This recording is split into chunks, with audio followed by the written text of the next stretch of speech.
Okay, today I'm going to be replacing this outlet with a really cool one I just found. It's a Legrand, kind of an integrated LED nightlight I'm going to be putting in. First thing I want to do is test the plug. I got my trusty plug tester and check the breakers of the garage, so it is off. So with that, we'll go ahead and unscrew this and take it off. Alright, I've gone ahead and taken it off, and now I'm just going to unscrew the top two screws. Okay, I've gone ahead and pulled this out, and I'm just pulling all the wires out. This one has a lot of stuff in it, so we're going to try to pull that all out and see if we can't make some room for this in here. But first things first, let's go ahead and take off the black side, which is going to be on your right, and then by unscrewing this, and then your white side on the left, and then your copper.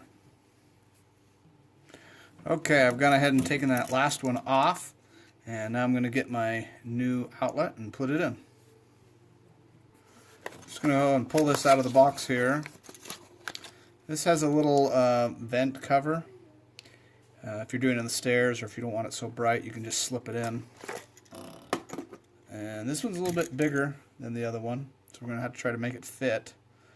But you just go to the reverse process. Go ahead and hook these on that. Screw them in one at a time. Again, black on the right, white on the left. Or you can turn this around and you read it right here. You can see that says white, if you can read that. Yeah, that says white. So it'll tell you what side is side, and then the black's the hot here. Maybe get this ground. So the ground on this one is on the top, but my other outlet is on the bottom. It doesn't really matter where it is. We're going to take care of it at the top, though, because it's here and it's already done. Go through the same process. Just go ahead and hook those loops in and screw it in. Make sure they're very, very tight. And that's how we do it. So what I did is I pulled a bunch of stuff out of here and separated it into two rather than one, because I had extra things. A little trick I used to use some needle nose pliers. Turn that around, and that makes your loop to easily hook into the new apparatus. Okay, just finishing up this last one. I'm going to hook that in there. Apply a little pressure to it so it stays in there. And use my gun. Now I'm going to put it back in. Once all these are in, I like to push them all down to the bottom. Kind of angle it, and then you just push it in, and those wires bend with you. You got to apply some pressure. Then line these up with the holes here and screw them in.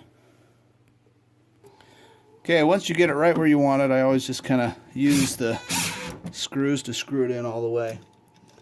And that kind of sucks it up in there. And it uses the power of the screw to push it in. And make sure it's straight. Sometimes I use the screwdriver to kind of straighten it up, make it look nice, and it's even on the hole. Then you put the top on, and we're finished. Let's turn the power on, see if it's... This little thing slips in and out if you need it to. But let's turn the power on and see if it worked. Okay, now it's all... the cover plate is put back on, and I turn the power on. Do 4 or 5 clicks, and it brightens. And this one's, I like to keep it on the brightest setting. Keep it on the brightest, and then it's on motion detector. So when I turn off the lights in this hallway, they should automatically turn on. There we go. It's working how it should.